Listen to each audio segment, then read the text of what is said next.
கிறிஸ்துவுக்குள் மிகவும் பிரியமான சகோதர சகோதரிகளே, இயேசு கிறிஸ்துவின் நாமத்தினாலே உங்கள் யாவருக்கும் எனது அன்பின் நல்வாழ்த்துதலையும் வணக்கத்தையும் தெரிவித்துக் கொள்கிறேன்.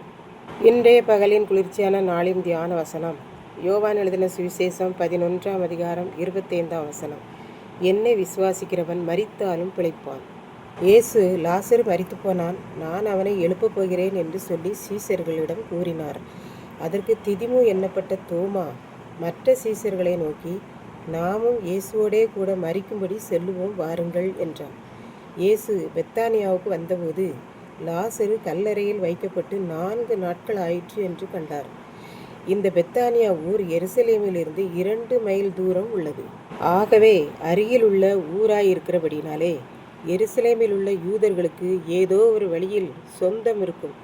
அதனால் யூதரில் அநேகர் இந்த லாசருவை குறித்து ஆறுதல் வார்த்தைகளை கூற இவர்கள் வீட்டிற்கு வந்திருந்தார்கள். இயேசு நம் வீட்டிற்கு வருகிறார் என்பதை மார்த்தாள் கேள்விப்பட்டபோது இயேசுவுக்கு எதிர்கொண்டு போனாள். மரியாள் வீட்டிலேயே இருந்தாள். மார்த்தாள் இயேசுவுக்கு எதிர்கொண்டு வந்து, ஆண்டவரே, நீர் எருசலேமிலே எங்களோடே கூட இருந்தால் என் சகோதரன் மரிக்க மாட்டான்.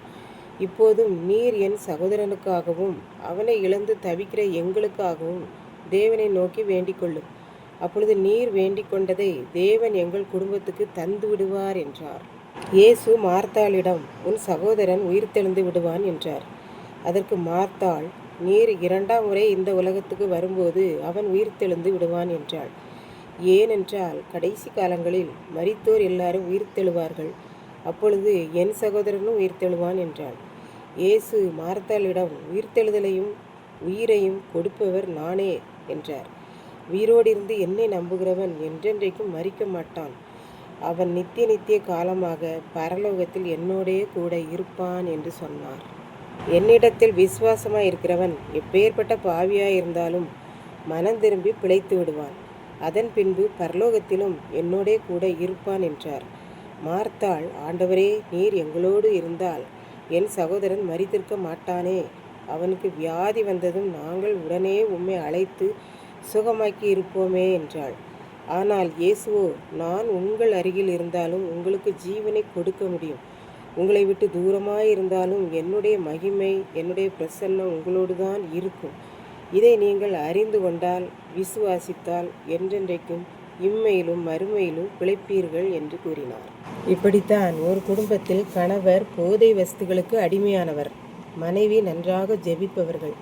கணவர் சம்பாதிப்பார், ஆனால் அவரது சம்பாத்தியம் அவரது போதை பொருளுக்கே சரியாகிவிடும். ஆகவே குடும்பத்திற்கு பணத்தை கொடுக்க மாட்டார். இந்த அம்மாதான் பிள்ளைகளை பள்ளிக்கு அனுப்பிவிட்டு கூலி வேலைக்கு போகும். ஆகவே மனைவியின் வருமானத்தை வைத்துதான் வீடு ஓடிக்கொண்டிருந்தது.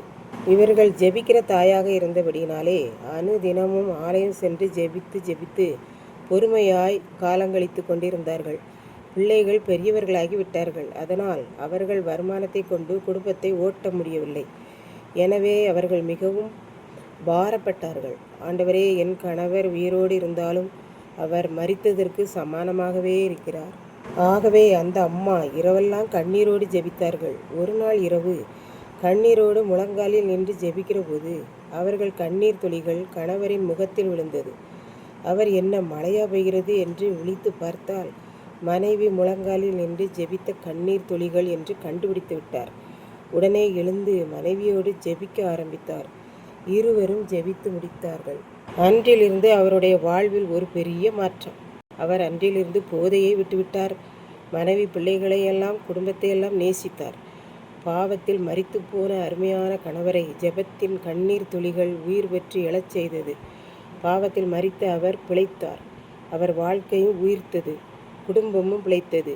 இன்றைக்கும் மரித்த நிலைமையில் இருந்த அந்த குடும்பம் சாட்சியாக நிற்கிறது. இதை கேட்டுக்கொண்டிருக்கும் எனக்கன்பானவர்களே, இன்றைக்கு நம்முடைய ஜெபம் எப்படி இருக்கிறது? அந்த சகோதரி போல விசுவாசத்தோடு கண்ணீர் வடித்து ஜெபித்தபோது குடும்பம் பிழைத்து கொண்டது. இன்றைக்கு நம்முடைய குடும்பம் பிழைக்க வேண்டும். யாருடைய குடும்பங்களில் வியாதி இருக்கிறதோ, வறுமை இருக்கிறதோ, பிரச்சனை இருக்கிறதோ, அவர்கள் எல்லாரும் விசுவாசத்தோடு ஜெபிப்போம்.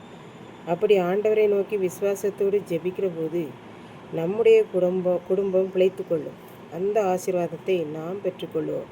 கர்த்தர் தாமே நம்மை ஆசீர்வதிப்பாராக. ஆமென். ஜெபம். அன்பின் ஆண்டவரே, இந்த அருமையான நல்ல நாளுக்காக நன்றி செலுத்துகிறேன். இப்போதும் இந்த வார்த்தைகளை கேட்டுக்கொண்டிருக்கிற ஒவ்வொரு பிள்ளைகளும் விசுவாசத்தோடு, கண்ணீரோடு, சரீர அளவிலும் ஆன்மீக அளவிலும் ஜெபித்து பெற்றுக்கொள்ள நீர் உதவி செய்தீர்கள்.